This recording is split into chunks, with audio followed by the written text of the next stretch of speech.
of FEMA. I will start with the last part, sir. Okay, sir. You know, part of this problem we are dealing with now, I want you to have a comprehensive memory as to partly, not in whole, in substantial part how we got here. It's purely due to what I called at that time executive rascality. The National Assembly passed a law, whether it was by the military or the first National Assembly, establishing toll gates across major highways in Nigeria. And the purpose of toll gates is to collect money from those who use the road. If it's a small car or it's a big truck, they devise appropriate charges. And so the revenue accruing are deployed to maintain the road. Like you say, it's not just a matter of culture, maintenance culture. It's a matter of common sense. We maintain our body by going to whether primary health care or secondary health care. Everything and anything that you procure, including this mic, they have to be maintained. That's why this one now is not functioning. Now, the first president, between 2007 and 2008, woke up one day and ordered that all toll gates be demolished without recourse to the National Assembly. And they were so demolished.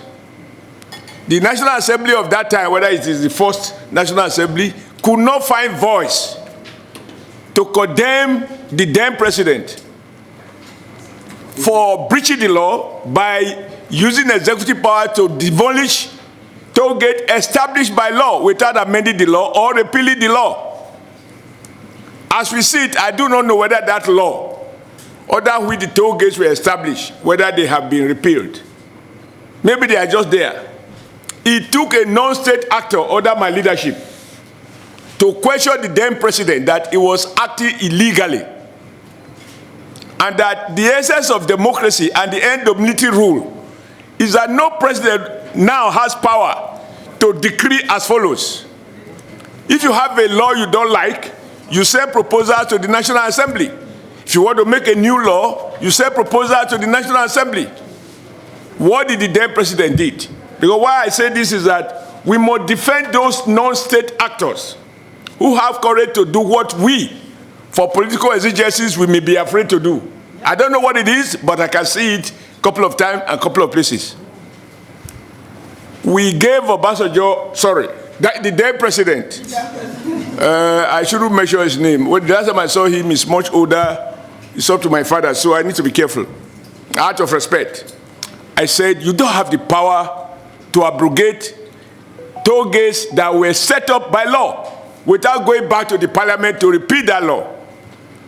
But secondly, there is no sense. I have traveled far and wide, communist countries, capitalist countries, whether you are talking of China, or you are talking of America, you are talking of Britain, you are talking of Europe, toll gates, you find them everywhere and you pay, you pass. That money is plugged back to maintain the road.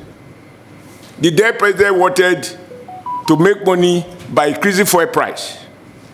And he said it will be 1 naira 50 kobo.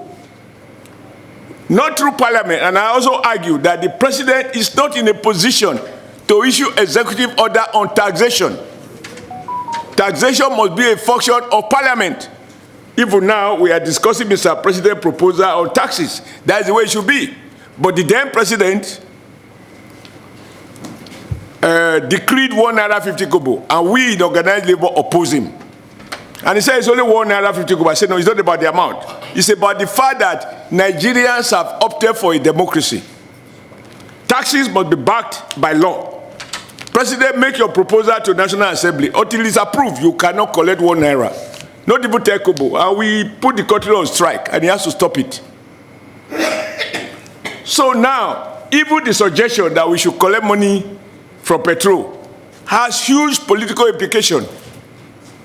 Nigerians are already complaining, and I believe rightly, that the price of PMS relative to income is high. Now, if you want to put more tax on the PMS, you are trying to draw blood from a patient in the hospital with shortage of blood. You want to draw blood, more blood from him, in order to keep those on the street on road. That will not be the best choice for a good surgeon. I think that going forward, we need to revisit and reinstate those toll gates and structure the fee in such a way that the money realized must be seen to be ploughed back into the maintenance of the road. That way, every day that people drive, you generate income. And every day that there's a pothole of 5 inches, you can feel it. I think that would be, for me, a sustainable way without expanding federal budget. Number 2, I'll write up now. You know, sometimes I'm confused. The express mandate of FEMA is to maintain federal roads.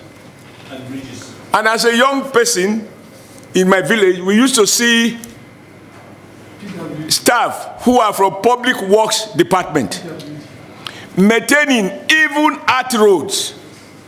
And they usually have this signboard, slow men at work. When they say slow down, then we mock them by saying slow men at work. They regularly maintain those things. And they have a whole huge equipment and machineries in the Ministry of Works that they deploy to maintain those roads, both at the federal level and state level. All of that gone. Now, to deal with this crisis, FEMA was set up to maintain federal roads. Like you said elsewhere, and I'm surprised you didn't mention it today, the money being given to Ministry of Works now is to rebuild, actually, roads that ought to be maintained. The proper work should have been to maintain. Roads that have failed are now being done by the Ministry of Works, rather than FEMA. If you trace the history of allocation to FEMA from the year it was set up, in real times, you will see that it has progressively declined, even at a time the country is lamenting that most federal roads are failing. So I think we need to, Mr. Chairman, sir, I'm conscious of your generosity of spirit and time, but we have to draw a line. What is it that constitutes maintenance that FEMA should handle vis-a-vis construction of new roads, which ought to be the business of the Ministry of Works? As it stands, most of the contract of the Ministry of Works are for actually road maintenance.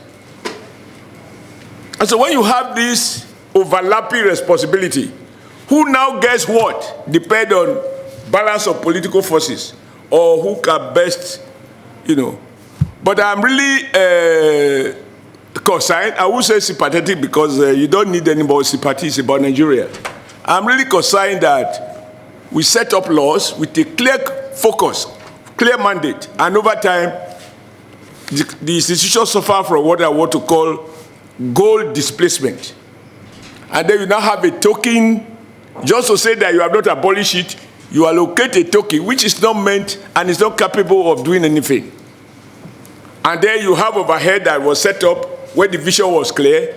You might not be able to do anything about that overhead, but the way we thought for the job to be done, in terms of capital provision, you find huge deficit. I'm totally, and I don't think nobody, sir, Chairman, this is the best man to guide us in terms of sustainable solution to this problem because of his previous background. There are things he knows that we, even if we spend 3 hours, we won't know, because he has seen the system from inside out. And I plead that we beyond giving more money, after the budget session, we really need to revisit the issue. What do we want FEMA to be doing vis-a-vis Ministry of Works? Because to fix a road is like stitching a cloth. You know, I'm a tailor also. If the cloth is torn and you patch it, fashion designer are higher level. We just patch as tailors. You patch it a little bit, you can wear it, iron it. You won't know what my brother Lalong is wearing under because he has patched it on time. That's why they say a stitch in time saves 9. In this case, it can save 12. So I am sympathetic. I agree with your submissions, but I believe we should just lament it. After the budget session, we have to go back and revisit some of this so that Nigeria can get good, well-maintained roads. So anywhere you build, you know you are not coming back to re-award it just after 6 years because it's being regularly maintained, and Nigeria will be better for it. First of all,